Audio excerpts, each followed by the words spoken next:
I wanted to go to Wall Street because I was basically lower middle class at the time, and I wanted a taste of the good life. Marlene Jupiter started working on Wall Street in the early 1980s.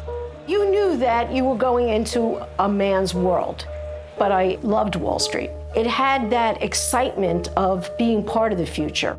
In just over a decade, she became one of the top performers at her firm, earning close to $1 million a year. I became a senior VP, and then I landed very huge hedge fund accounts.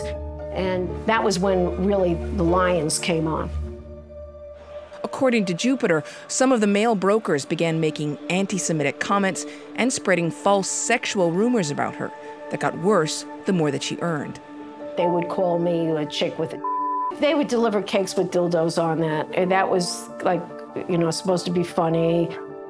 And then when I was on vacation, I get phone calls that they're trying to sabotage my customers.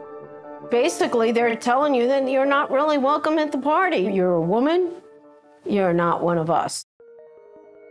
Wall Street was a hotbed of sex harassment, of gender discrimination. The environment was as bawdy and as sexualized as any in this country. The name of the game was to make the women feel like they didn't belong there. And that played out in a lot of ways. Women would come back from maternity leave and lose their jobs. Women would try to get a promotion from sales assistant to broker, and they weren't allowed to do it, but the guys could.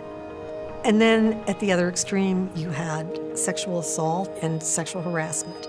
It was almost like a weapon to show them, you know, you shouldn't be here. And if you're gonna be here, we're gonna make you really, really uncomfortable.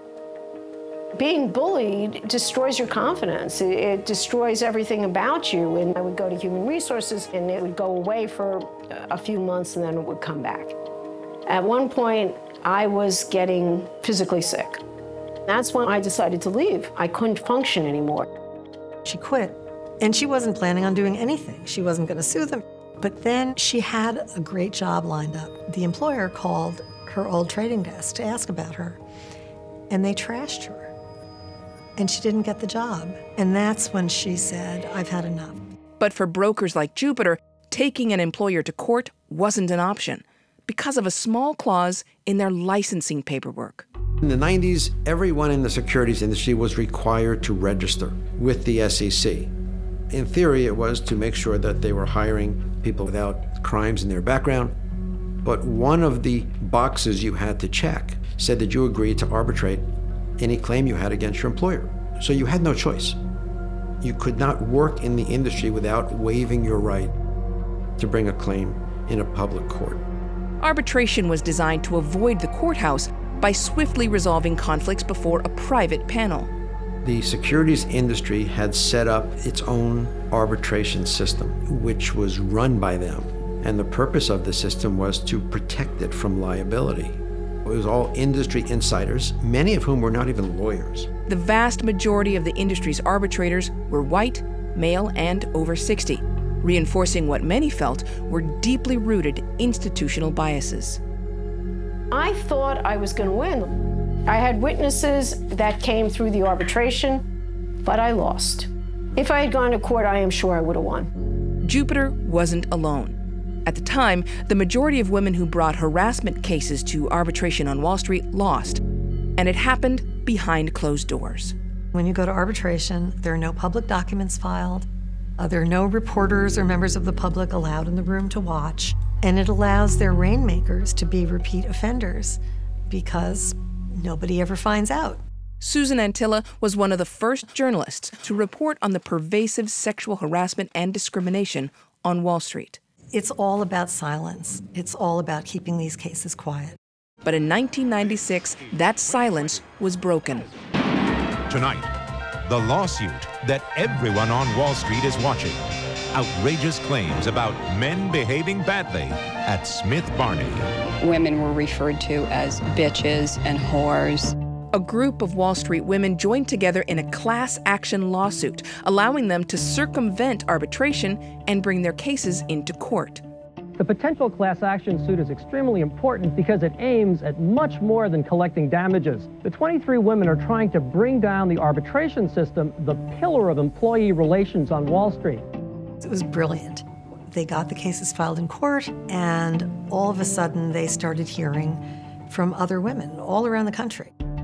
The coverage of that case changed everything because the brokerage firms couldn't hide anymore. It got broadcast coverage, it got print coverage. Everybody was watching. And that's the difference. You never saw that about an arbitration case. They would never treat men the way they have treated us. He said that he wanted to pull my stockings down and sit me on his lap. I was up like against this wall. I was trying to get free from him, and he was my friend. Lisa Mays was among the first women to join the class action suit against Smith Barney. The assault at her workplace still haunts her today. He lifted up my skirt and started to put his hands like underneath my tights to pull down my tights.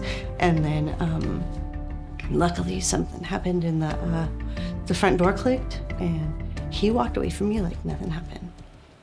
Like nothing had just occurred. Mays reported the incident to Human Resources, but she says her complaint was ignored and her attacker stayed on the job. Then when I found out about the lawsuit and that the company was calling it an isolated incident, I was like, it's not. I have to get involved. I have to call these lawyers.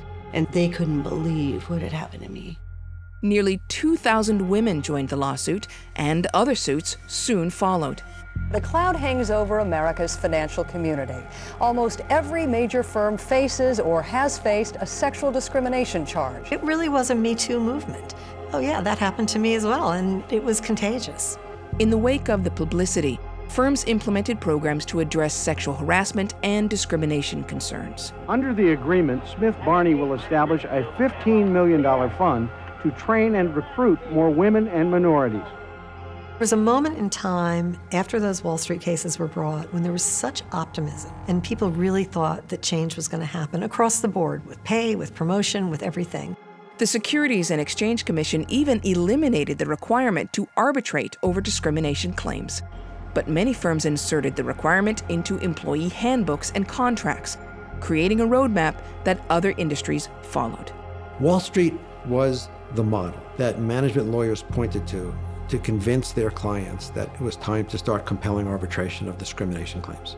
And they literally produced papers that said, look at what the securities industry has been able to do with their sex harassment claims. And they would list sex harassment claim, claim dismissed. Sex harassment claim, claim dismissed. Discrimination claim, claim dismissed. And that was a marketing device and very effective because it's all true.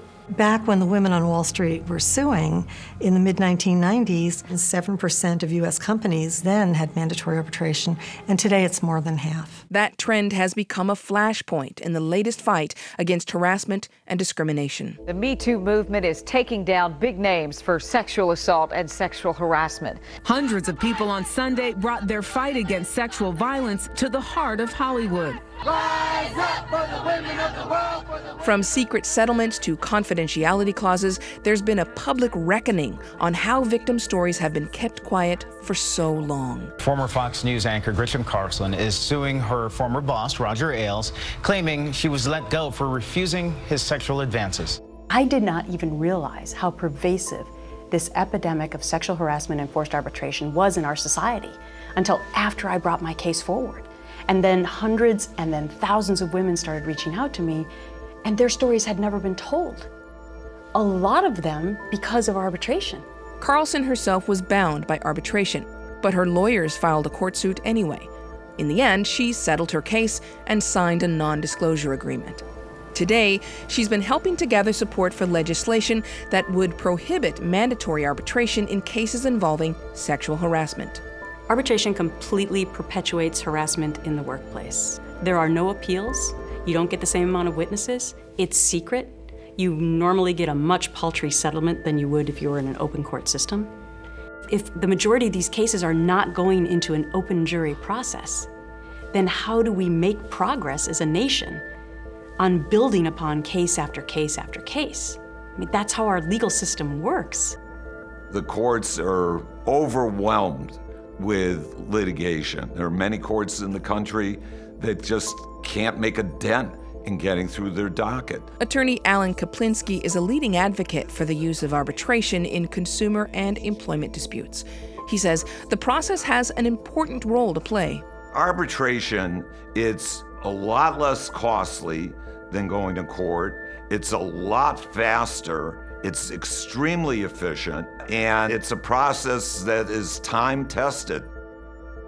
There are always going to be anecdotes, one-off stories that people are going to be able to tell. But I haven't seen actual data showing any connection between arbitration and the increased wrongdoing by employers.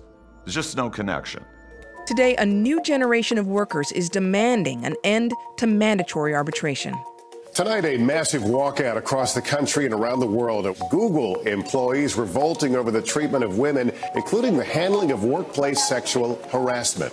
The employees have a list of demands, including an end to forced arbitration and a commitment to end pay and opportunity disparity. We demand structural change in the name of... The Google walkout wasn't just about sexual harassment. It was about this large structural imbalance of power that has caused inequity in a number of areas. We wanted anyone who was discriminated against for race or wrongfully terminated to also be protected. And some of these demands are starting to be met. Google has released a new policy ending forced arbitration in cases of sexual harassment and assault. It's in response to recent protests. Other tech companies are taking notice, like Facebook, which said they would do the same. And on Monday, Airbnb said it was ending forced arbitration, not just for sexual harassment, but all cases involving discrimination. All of this is about fighting for equity. It's about true equality, to know that whether it's about being free from harassment, being free from stereotypes, from inadequate pay, all of that has to change in order to be able to say, yes, you and I are truly equal in the eyes of the law. Change is happening, albeit slowly. If you look at Wall Street today, you do see less harassment. You certainly see less blatant stuff happening, but you still see pay disparities, still see women being pushed out. 2 decades after the sexual harassment cases of the 90s, only an estimated 17% of brokers are women. My big concern about Me Too is that we'll see a backslide when you don't see coverage of this as much anymore. And so there's a real lesson to be learned from those early cases.